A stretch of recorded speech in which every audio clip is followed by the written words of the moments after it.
माझा नमस्कार. माझं नाव अनुराग गणेश पवार, राहणार उमरेड, जिल्हा नागपूर. माझा विषय आहे प्रजासत्ताक, भ्रम आणि वास्तविकता. डॉक्टर बाबासाहेब आंबेडकर यांना विनम्र अभिवादन करून मी आपल्या भाषणाला सुरुवात करतो. प्रजासत्ताक म्हणजेच प्रजेची सत्ता म्हणजेच लोकशाही. आपण 26 जानेवारी 1950 रोजी या लोकशाहीचा स्वीकार केला, संविधानाचा स्वीकार केला आणि म्हणून आपण दरवर्षी हा दिवस साजरा करत असतो. आपल्याला या लोकशाहीच्या माध्यमातून आपण आपले प्रतिनिधी निवडतो. ते प्रतिनिधी आपल्या हक्कासाठी लढतात, आपल्या चांगल्यासाठी ते प्रयत्न करतात. पण ही वास्तविकता आहे का, ही भ्रम आहे का, याच्यावर आपण चर्चा करू. आणि आपल्याला एक प्रश्न हाही पडायला पाहिजे की आयोजकांनी हा विषयच का ठेवला. म्हणजे कुठेतरी त्यांनाही माहीत आहे का there is a difference between truth and lie. काही reality and expectation versus reality, there is a difference. चला मग याच्याविषयी थोडक्यात चर्चा करूया. पहिला माझा राहीन जो मुद्दा तो आहे शिक्षण. वास्तविकतेत आपण पाहिलं तर या राज्यघटनेनं आपल्याला आर्टिकल 45 नुसार 7व्या वर्गापर्यंत 14 वर्षाच्या मुलाला शिक्षणाचा अधिकार दिला आहे, जो की प्रत्येक नागरिकासाठी कंपल्सरी आहे. पण रिॲलिटी तशी आहे का? आपल्याला सरकारी आकडेवारी सांगते की 70 ते 80% मदत कुठेतरी या देशाची जनता साक्षर आहे. पण हा आकडा खरा आहे का? साक्षरता, लिटरसी तुम्ही कोणत्या मापदंडांनी मोजलं, हा प्रश्न आधी पडायला पाहिजे ना. जेव्हा काही NGOs किंवा सर्वेज होतात जे शाळेमध्ये जाऊन ऑन रेकॉर्ड ऑन ग्राउंड जेव्हा माहिती करतात, त्यांच्या याच्यानुसार एक करण्यात आलं की 7वी पर्यंतचे काही विद्यार्थ्यांनी फक्त दाखला घेऊन घेतला आहे, ते शाळेला जात नाही. काही विद्यार्थी तर असे आहेत का ते शाळेत जातात, काहींना लिहिता येत नाही, काहीला वाचता नाही येत, तर त्यांना आपण त्या साक्षरतेच्या मापदंडामध्ये बसवून का? हे तर विद्यार्थी झाले, यांना सोडून द्या. पण आम्ही जे निवडून दिलेत, जे आमचे लाडके आमदार साहेब आहेत, खासदार साहेब आहेत, ते जेव्हा शपथविधी घ्यायला जातात त्यांना स्वतःच्या शपथविधीचं पत्र वाचता येत नाही. ही भ्रम आहे की वास्तविकता आहे, यावर आपण विचार करायला पाहिजे. अनेकदा नाही, हे प्रत्येक वर्षाची गोष्ट आहे की थंडीचा सीझन राहिला तर बिबट्यांचा धुमाकूळ होतो. यावर्षी तेच झालं, कारण तो मेटिंग सीझन असता आणि तसे आपण त्यांचे घर उद्ध्वस्त केले आहे. ते आमच्या शेतकऱ्यांवर हल्ला करतात, म्हणून आमच्या शेतकऱ्यांवर इतकी वाईट स्थिती आली आहे की त्यांना गड्याला कुत्र्याचे पट्टे बांधावे लागतात. महाराष्ट्रामध्ये दररोज 7 ते 8 शेतकरी आत्महत्या करतात ओला दुष्काळाच्या वजह से, पीक विमा, आणखी जे काही त्यांना कर्जाच्या वजह ते आत्महत्या करतात. याच्याकडे आपलं काही सोल्युशन नसते, पण आपल्या समोर आपण त्यांची आत्महत्या पाहत आहोत. ना सरकार त्यांच्यासाठी काय करू शकत आहे, ना आम्ही त्यांच्यासाठी काय करू शकत आहोत. त्याच्यानंतर आपण पाहतो की थंडीच्या सीझनमध्ये ज्या लोकांकडे घरं नाहीत ते रस्त्यावर कुडकुडून मरतात.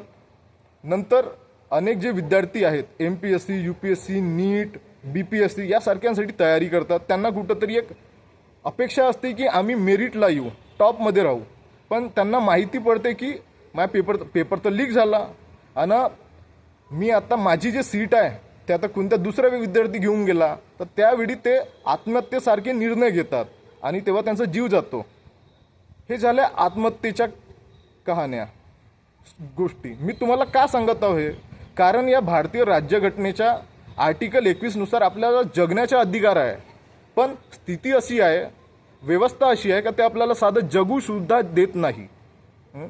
बाबासाहेब म्हणून गेले की सामाजिक लोकशाहीच्या, राजकीय लोकशाहीच्या पाया ही सामाजिक लोकशाही आहे. म्हणजेच त्यांचा कुठेतरी हा अर्थ असेल की प्रत्येक सामाजिक घटक, प्रत्येक जाती समुदायांना कुठंतरी समान लेवलवर आणायचं. कारण कुठंतरी या देशामध्ये हजारो वर्षापासून इनइक्वॅलिटी होती, छळ करण्यात आले लोकांचे, जातीच्या नावावर, धर्माच्या नावावर, लिंगाच्या नावावर सुद्धा छळ करण्यात आले. याच्यासाठी हे सर्व संपवण्यासाठी बाबासाहेबांनी रिझर्वेशनची तरतूद केली. पण खरंच ते ऑन ग्राउंड ते रिझर्वेशन तेवढं लागू होत आहेत का?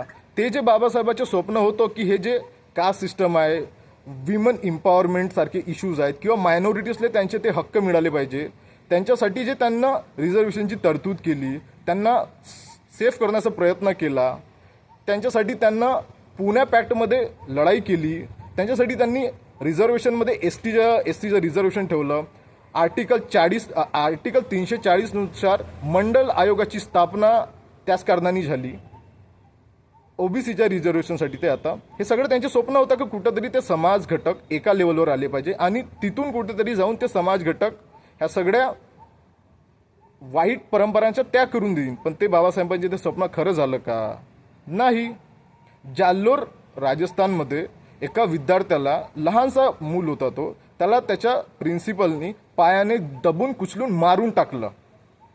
आमच्या रोहितला ॲडमिशन घेऊन सुद्धा, मेरिटने पास होऊन सुद्धा या व्यवस्थेनं त्याला सुसाईड करायला लावलं. आजही जेव्हा यूपी, बिहार, राजस्थान सारख्या याच्यात जेव्हा दलित समुदायाला लग्न करायचे असते, घोड्यावर बसून ज्याची सुद्धा त्यांना परमिशन नाही. जर त्यांना घोड्यावर बसून साधं लग्नही करायचं असेल तर पूर्ण पोलीस फोर्स घेऊन यावं लागते आणि हातात संविधानाची पुस्तक पकडावं लागते. हे स्थिती आहे आजची. आणि ही व्यवस्था, ही लोक आजही यांचा छळ करतात. हे जे त्यांचं स्वप्न होतं कास्ट अपलिफ्टमेंटचं, विमन एम्पॉवरमेंटचं, मायनॉरिटीजला त्यांचे सगळे अधिकार पुरवून द्यायचं संविधानाच्या माध्यमातून, हे खरं झालं नाही. हे अजून याची दुर्गतीच होत चालली आहे. सरकार फक्त राजकारण करते ह्या सगळ्या मुद्द्यांवर, कारण त्यांना माहीत आहे ना एका स्पेसिफिक जिओग्राफीमधून त्यांना कोणत्या कास्टचे, कोणत्या रिलिजनचे, कोणत्या भाषा बोलणारे कसे लोक वोट देतात. ते काढतात एखादी महाराष्ट्र राज्याचं सांगत आहो मी, काढतात एखादी पत्रक काढतात आणि झगडवून देतात, 4-5 जातींना झगडवून देतात आणि स्वतःची खुर्ची 5 वर्षासाठी कायम करून देतात. ही वास्तविकता आहे. भ्रम का झाला मग? तुम्ही विचार करा या गोष्टीच्या. मनासाठी या देशामध्ये संविधानाच्या माध्यमातून निवडणूक आयोग आहे, सुप्रीम कोर्ट आहे. निवडणूक आयोग का करून राहिलं? निवडणूक आयोग फक्त सरकारची चमचेगिरी करत आहे. मनासाठी तर आपल्याला, आपण वोटर आहोत, आपण जनता आहोत, आपल्याकडे अधिकार आहे सरकार निवडायचा, पण आपण सरकार नाही निवडत.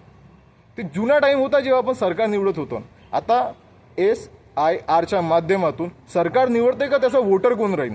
आपले हक्क मारले गेले. इथंच नाही थांबत हे गोष्ट, तर ट्रेन भरू वोटर पाठवले जातात, आमचे अधिकार मारण्यात येतात.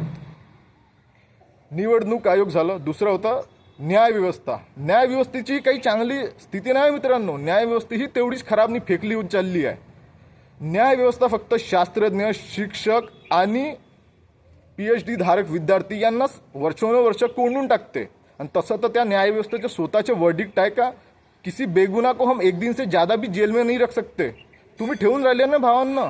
तुम्ही 5 वर्षापासून बिना कोणत्या ट्रायलनं त्यांना जेलमध्ये डांबून ठेवतात. ही वास्तविकता आहे. न्यायव्यवस्था, ते सेम न्यायव्यवस्था रेपिस्ट बाबा लोकांले गुन्हा सिद्ध झाल्यावर सुद्धा खुलेआम सूट देऊन ठेवली आहे. हे अंतर होतं वास्तविकता आणि भ्रममध्ये. आपण इथून पुढे विचार करावा. सरकार निवडताना फक्त इथं सरकारचीच दोष नाही आहे. इथे जेवढ्याही प्रशासकीय यंत्रणा बनल्या या सगळ्यांचा दोष आहे. ॲज अ वोटर आपण सुद्धा काही ठिकाणी चुकतो, हे आपली पण दोष आहे. आणि तुम्हाला एक सांगू इच्छितो, हे जे नियम बनवले आहेत ना, हे जनतेसाठी नियम आहेत. हे ज्याच्यात आपण पिसून मरतो रोज, हे नियम पुंजीवाद्यांसाठी नाही, सरकारसाठी, सत्ताधारी लोकांसाठी हे नियम नाहीत. त्यांची सोबत बसून साठगाठ चालू आहेत. त्यांनी आमच्या टॅक्सचा पैसा हरामावानी खाऊन घ्यावा, त्यांनी आमचे जंगल जमीन बर्बाद करून द्यावे. त्यांच्या मुलांनी, त्यांनी स्वतः आम्हाला कारमधून कुचलून मारून टाकले. त्यांनी 1000 गुन्हे केले, त्यांनी बलात्कार केले, लूट केली. सगळं त्यांना माफ आहे. फक्त आपल्या जनतेलाच हे सगळे नियम आहे. आणि आपण ह्या गोष्टीचा पुन्हा एकदा विचार करावा.